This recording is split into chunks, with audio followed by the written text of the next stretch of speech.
We were just speaking in the speaker's lounge, and Chintan and I were just talking about how Asia is home to 28 megacities in this region. That's populations of over more than 10 million, and that's the biggest concentration in the world. That's right.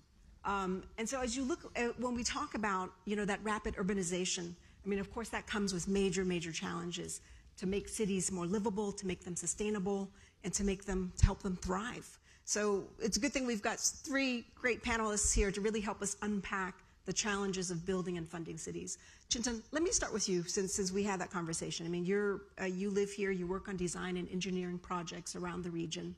What does it look like to have a sustainable, livable city that's really, planned to mitigate climate risks? I think good you use the word planned. So whilst you talk about the 28 megacities, what's been planned is also that there'll be 10 new megacities by 2030, which probably we're talking about 1.5 megacities to be born every year between now and 2030, which is incredible. And quite a lot of those are not planned. But the issue around planning is that the planning is not, and designing is not an issue. The issue is around implementation. So that's where we talk about, and Vikram and I were talking about it as well in the Speaker's Lounge, about the biggest issue that we face around is the capacity of that implementation that can happen in the cities. So when we think about brand new cities, with Park Ridwan will of course speak a bit more on Nusantara, but also existing cities, when we start looking at issues which are caused around the future development, we need to think top down and bottom up. So everyone wants to live in livable, sustainable cities. But the issue is, of course, we got to change our planning policies. We got to think about ecosystem change in terms of who are the consultants like us who develop these projects, but also going down to funders such as IFCs or ADBs of the world, but also the developers and the contractors and etc. So if you can't think about an ecosystem change, we can only keep planning new cities. The problem is we cannot implement these sustainable new cities of the future. So I think it's the mix of both that we really need to think about.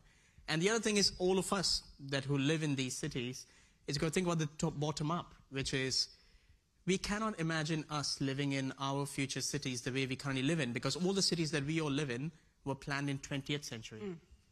So we got to think about what is it that we are ready to give up or change our lifestyles to live in a 21st century climate emergency era focused sustainable city where you probably may not have any cars, or your image of your city is not a high-rise glass building but a beautiful green waterway.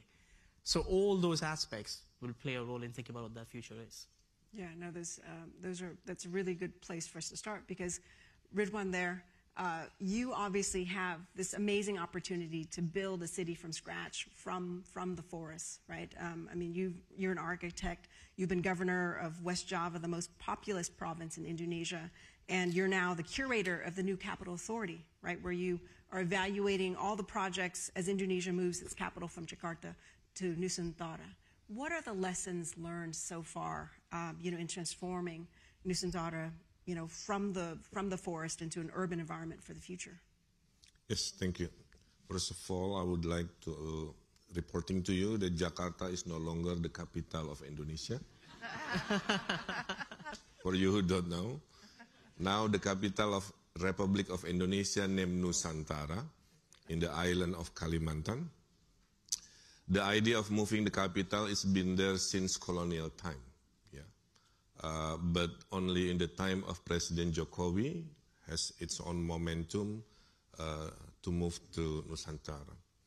And we promise the world to be one of the greenest and sustainable city. I advise the president as a curator, means I'm doing a quality control on the planning, design of infrastructure. We would like to be the net zero city, so Nusantara, when it will be finished, it will be an EV-only city. So if you drive fossil fuel, will be stopped at the perimeter of the city and change your vehicle into EV. So I think because the President Jokowi ends his second term in October, so one of the lessons learned is everything is political, yeah. The president pushed the deadline very, very strict. So you can imagine day and night, all the construction are doing their best to meet the deadline. But we keep our sustainability index also intact. We have been cooperating with 28 international institutions to oversee the projects. We are doing a cooperation with 11 domestic and international universities. We are now in contract with 11 technology companies to make sure we deliver the promise, yeah, to be the green, to be a smart city also. At the end of the day, I advise President, Mr. President, we are designing a city, not a government center, okay? So city is for everyone. Informal, formal, there's another lesson learned. And everybody need to have a place in Nusantara. So, but for today, majority is domestic investor, investing already around $3 billion in construction. And we are hoping also to invite international investor and consultant also, because, you know, building a city takes time. Washington, D.C. is more than 100 years to be a Washington, D.C. today. So Nusantara is about 10 to 50 years in the making. And I told the president also, Mr. President, I used to lecture urban design in my university, and I have a class called Fail Capitals of the World. Yeah, so I told Mr. President, make sure we do a lesson learned from the Fail Capital, because it's always what you call it, very epic concept, yeah, to design a city from scratch in a speed that fast, but mostly fail to invite people, mostly fail to create a very sizable, livable city. So I told the president, let's carefully design, yeah, and the new elected president, Mr. Prabowo Subianto, will be sworn in October, also pledged to continue the capital because it's very historical. So I think, as I said, everything is political, but my job is to make sure we deliver the promise to be green, net zero, and sustainable cities. Thank you. Right. I probably would add to that. I think, Park Ridwan, this is exactly where we are hoping that everything is political, but political messengers and political representations can move that forward. It's interesting you talked about the cities, because we started working on, and we were talking about that earlier, that we started working on Nusantara to plan the 256,000 hectares of the land in 2017, which is 5 times the size of Singapore. And we looked at exactly that, about the biggest challenge that Nusantara faces is, one thing is you make it technically livable, which is you provide the cars, your drains and everything. And every city is 30, 40 years in making. So cities change and memories are built. The problem is phase one, when there is no memory. How do you attract people and live there and create memories for the next generations to come? So that becomes an interesting situation which current cities don't face. And when we talk about 10 new megacities coming, most of them are going to be brand new cities, and how do you create that attraction to happen? Right, attracting that talent is so important. We also, obviously, funding is so important, right? I mean, the Nusantara is conservatively a $45 billion project, and probably much, much more when we get to the end there. You know, how important are public-private partnerships in building megacities and building projects like this? Vikram, maybe you can address that. Thanks for having me. I think I honestly feel funding is not a big challenge when it comes to cities. There's lots of capital out there. The challenge is finding champions. I think if you have champions, Ridwan, I think it matters, right? If you have a counterpart that's visionary, that wants to make a change, wants to build something which leaves a legacy behind, that is the biggest factor for the success of engaging for financing. The second most important thing for us as a DFI or any commercial financial institution is, are the cities able to develop long-term capital investment plans, right? Is there a benchmarking of how this city is performing vis-a-vis the best in the world, right?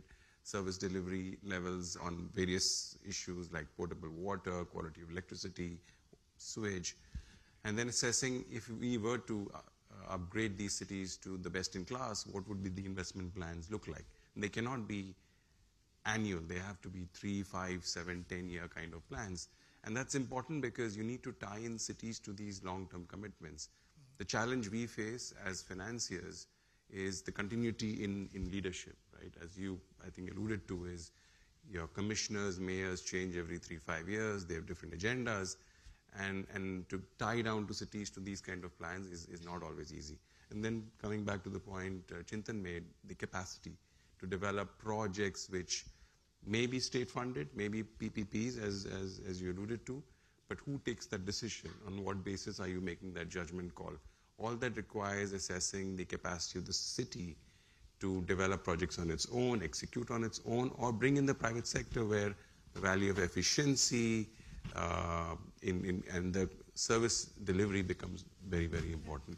So I think it's a combination of all these factors that comes together into making a city financeable. Yeah. Ridwan, I wonder if you can maybe expand on that. I mean, obviously you mentioned private investors. How important is private investors in the development of Nusantara right now? And where are we on that in terms of that funding? Yes, according to my experience, I think government money can only afford maximum 20% to achieve the ideal ultimate plan. So we need 80% coming from public-private partnership. But you know, to convince the international financial institution, we need to put the seed of money coming from the federal government. That's why I told you 3 billion already on construction, a majority coming from domestic investor, not yet the international investor. Seeing is believing, so I'm hoping you can come to Nusantara after September when the airport is finished and the toll road also is finished. And every week I'm supervising 5 to 6 projects, including we have a project for the animal. We design a bridge for animal to cross the toll road. Yeah, and also we do a rewilding because, you know, this is a misconception. Yeah, the Nusantara location is a monoculture eucalyptus tree for industry. So every 6 years they cut the tree to make papers and toilet papers, for example. But now we are put a seed of 21 million for tropical tree because there's nothing there yet. So hopefully within 10 years it become another heaven for tropical forest, for example. And of course to build the 80% of ultimate plans, we really need a participation from the public-private partnership. So hopefully after September, if you can come, maybe we can discuss and be more productive on cooperation. Yeah. And how in terms of getting beyond the domestic private organizations involved, I mean, do you think there's what needs to happen to get foreign investors in, or even government to government money? Of course, President always send me to international conference to speak like this. So I can be the liaison to that questions.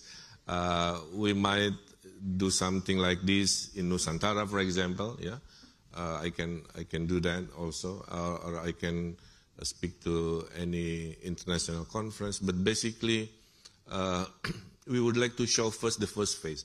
So first phase is basically the palace of the president and 50% of the ministerial complex that will be finished in next month.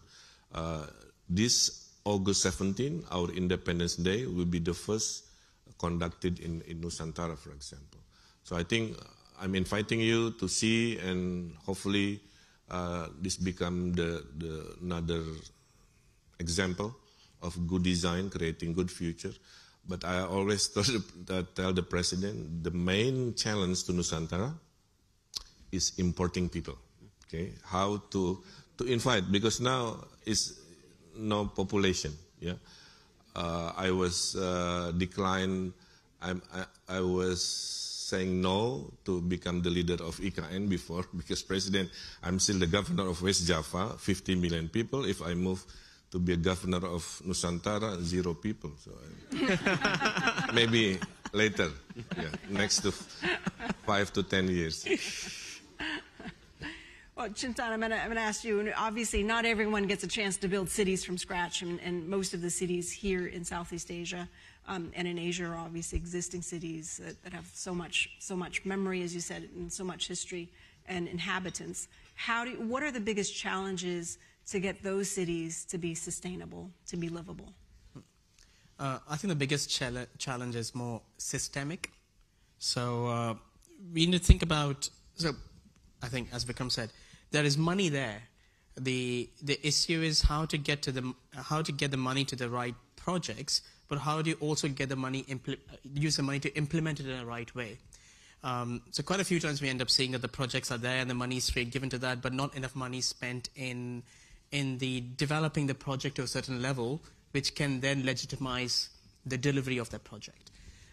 So we feel that the biggest challenge is one aspect of that systems, which is connecting the funding to the project and all the other ecosystems in the middle. But the other challenge is how do you change, again, the people's behaviors in terms of achieving that aspect of sustainability. So if I look at from the top-down point of view, the cities that we all live in, of course, I mentioned earlier, they are built in 20th century. So what we are all going through right now is retrofitting of those cities to be able to be fit for purpose in the climate emergency era. And that retrofitting may be the building that we live in, or for that matter, the streets that we drive our cars on, or we may not need those cars in the future, and the way our lifestyles are. So the challenge is not just infrastructural challenge, the challenge is also people challenge. Easier when you have no people in the city, because then you can, when you move there, that's how people need to know how they live. Problem is the memory of the way we've been living in those cities, and how do you slowly change people there. So Singapore is a great example of a congestion charge, what we call in the UK here, the emission zone, where they slowly get people out of the cars and more into public transport. Greenways are created, cycling, pedestrian networks, and probably one of the most tropical cities you could find. Cities in Manila are also, the new CBDs in Manila are also looking at that. The thing that we end up telling our clients, be it a government or private developers or whoever, is what you're planning for, this is where you go beyond the election cycle, is 10 years from now that's going to come in play. Which means what you're planning for is someone who's 15-year-old right now who is going to be moving through your city when they're 25. Or someone who's 25 who's planning to buy a home with their family when they're 35. Think about what they want in that 10 years from now and plan for that. So there was an interesting survey done, I think, a couple of years ago for across Southeast Asia, where the youth was asked whether they would spend money in buying a car or anything else. And the answer was clear. We'll spend money in our experience of our lives rather than buying a car, because we can now call an Uber or a Grab and do that. I think the governments need to harness that and change the way we think about it. Because everything that we do right now, the Department of Transport is like, I want 6 lanes there because the cars are only increasing. No, they're increasing now. 10 years from now, it won't be the case.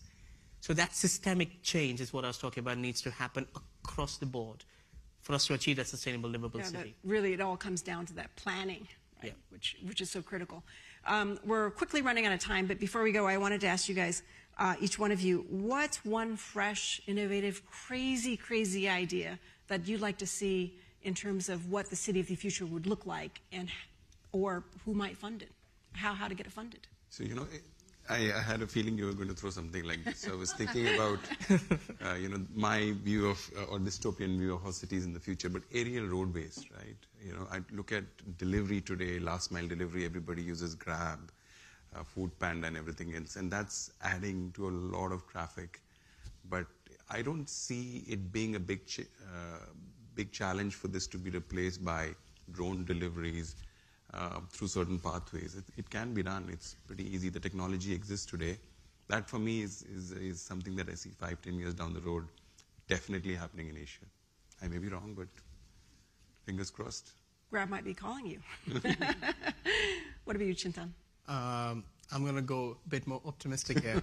I hope the cities go truly circular. When we talk about true circularity, is when every waste is someone's resource, and it can change the way the entire city works, and that requires us to think about how the food is grown in the city, and how the waste gets turned into energy, and how the water from the rains go into the right location and feed us back. And for that, our economy will have to change. The way we behave, the way we function in the city will have to change. And if we can achieve that, hopefully I don't have any drones going next to my bathroom when I'm showering, but I hope that water that goes in the drain is actually coming back into my tap that I'm drinking. So yeah. Great. Ridwan? Yes, I always consistent. As a politician, I coined the term that the city needs to be livable, but also lovable. Yeah. It works in infrastructure point of view, but also lovable because people put culture, put expression of identity also to the city. But I think the future challenge is the climate crisis. Yeah. I think we've been doing excessive mobility, releasing carbon everywhere. So my aspiration in the future is we could do work from anywhere, become a culture, become a new mindset. When I was a governor of West Java, the first government in Indonesia that has a policy of work from home permanently, so I give 10% of my workforce to be work from home. So I think this new mindset of less mobility but more productivity would be something exciting in the future to fight the climate crisis, also to create a better quality of life also. I love those ideas, and with that we'll have to end. Thank you so much, Ridwan, Vikram, and Chintan.